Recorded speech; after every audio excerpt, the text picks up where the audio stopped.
Reserved versus general quota. Supreme Court rules SC/ST candidates using relaxation ineligible for general seats. तो आप जानी September 1 रे आसला OTT judgement no OTT no job आगर नारा थिला नो OTT नो प्रमोशन एबे सुप्रीम कोर्ट को ऑर्डर पर नो OTT नो जॉब आसला एवं एबे रिसेंटली देखुए ये डेट रही 10/9/25 10/9/25 पुणी गोटे जजमेंट आसी सुप्रीम कोर्ट रु जो सुप्रीम कोर्ट कहते प्रमोशन किंबा recruitment reserve versus general quota Supreme Court rules SC और ST candidates using relaxation ineligible for general seats जो माने SC ST कैटेगरी आसुँच OBC कैटेगरी आसुँच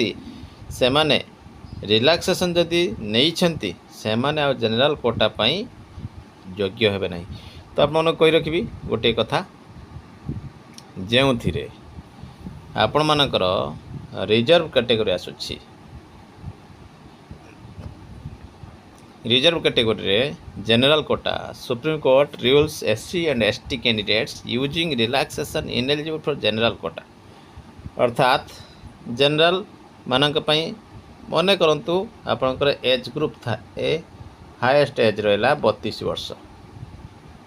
जिते बड़े कि OBC SC ST मानक पई 5 वर्ष प्लस थाए 37 वर्ष 37 वर्ष से मैंने आसी जदि क्वालिफाइंग मार्क अधिक रखी था से UR रे कम्पीट करती किंबा परसेंटेज मार्क को नहीं से UR रे कम्पीट करती से प्रसंग को नहीं आसीला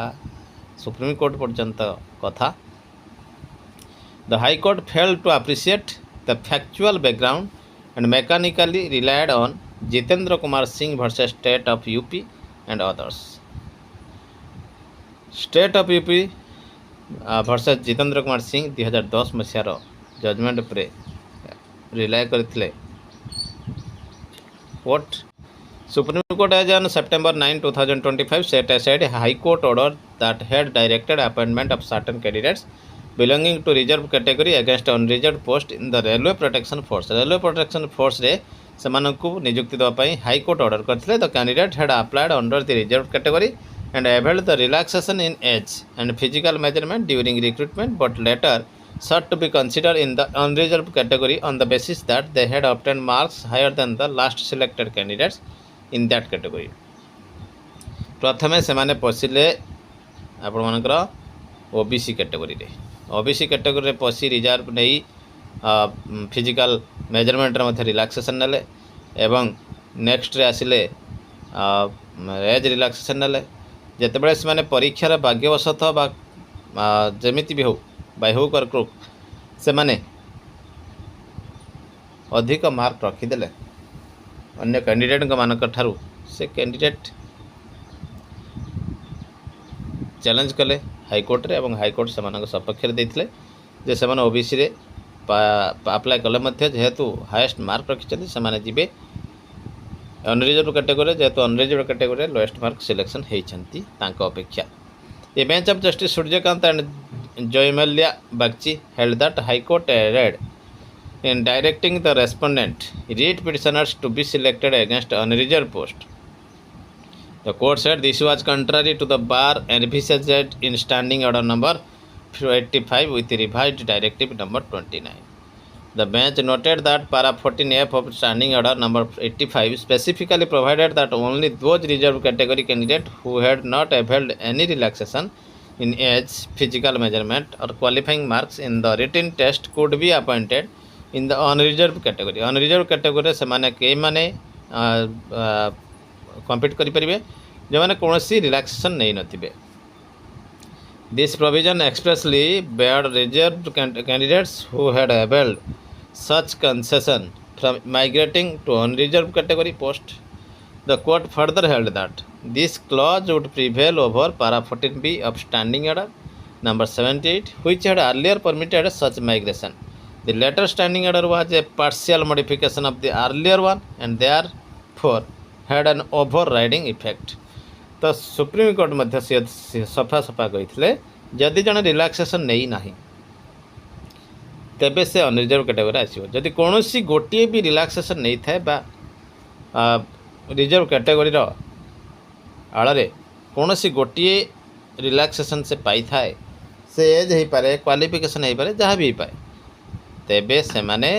अनरिजर्व कैटेगोरी रे आसी परिबे नहीं। तो यही प्रसंग रे आमे मध्य आलोचना करिबा कौन रही हमर ओटीटी प्रसंग। Judgement clarified that para 14 of the standing order number 85 imposes an embargo on migration of reserved category candidate who avail age or physical measurement relaxation to unreserved vacancy even if they secure marks above the cutoff prescribed for an unreserved seat. The Supreme Court observed that some of the read petitioners in any case had failed to score above the unreserved cutoff or had not qualified in their respective trade tests. The High Court had failed to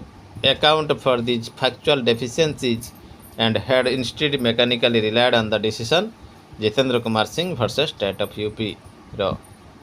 Judgment rely करगले bench pointed out that Jitendra Kumar Singh was not applicable in situation where recruitment rules themselves barred migration of reserved candidates who had availed relaxation in age or physical standards. तो ये सफा सफा कही supreme court और से decide करते high court order को जे कि से आसीपारे ना अनरिजर्व कैटेगरी को जहाँकि अनरिजर्व कैटेगरी रही गोटे गुड न्यूज। तो निश्चित भाव देखिए सुप्रीम कोर्ट ऑफ इंडिया रे यही केस नंबर टी थिला। तो देखिपारे union of India versus Sanjeev Rai civil appeal number देखुं बेच ऑफ केस रही जयमाला बागची जज रही जजमेंट का आसाला जोटा कि से 12/10/2018 order dated 24/2/19 whereby the respondents read petitioner who had applied as reserve candidate in OBC category after having availed age relaxation। Age relaxation नहीं से जीडी कनेस्टेबल पर अप्लाई करथिले एवं हाईकोर्ट द्वारा ऑर्डर पाई से अनरिजर्व्ड कैटेगरी रे से consider नहीं से ऑर्डर। फैक्ट्स इन सर्ट रही स्टाफ सिलेक्शन कमिशन जे कि GD BSF CRPF ITBP SSB NIA SSF rifleman in Assam ये गुड़ी को जी कंडक्ट करती जो एग्जामिनेशन के कंडक्ट करती SSC as per the employment notification the prescribed age limit for eligible candidates to participate the recruitment process 18 to 23 years age on 1/8/2015 सुधा 18 ରୁ 23 वर्ष होइतिबो and age relaxation was given to various reserve candidate for OBC candidate 3 वर्ष relaxation दिया। All the respondent read petitioners availed of such age relaxation for participation in the recruitment process however they were declared unsuccessful as they had scored marks lower than the last selected candidates in the OBC category for various department. जेहेतु OBC category से relax नहीं आसी department कही जे तुम्हें unsuccessful अच्छ एवं तुमको आमे निजुक्ति नेउना but their marks we are higher than the last selected candidates in the unreserved category for those departments claiming that they ought to be permitted to migrate the unreserved category। The respondent read petitioner approached the High Court. Union of India opposed the prayer on the ground that respondent read petition had applied in the OBC category after avail age relaxation। जब से age relaxation नहीं छंती से unreserved category को दिया जीव नहीं एवं high court से केस बहाना रे कंसीडर करथिले एवं जहाँ को सुप्रीम कोर्ट करथिले सेट असाइड। तो सबुठ बड़ कथा रही आम डिपार्टमेंट आमर school and mass education department रे सेमिति किछि घटना घटी थाए। आपण मन जानछन्ती आरंभ रू ओबीसी एसटी एससी मानक पई किछि किछि परसेंटेज रिलैक्सेशन रखा जाए जो थे आमर रही ओटीटी बीएड सीटी। आपण जानिथिबे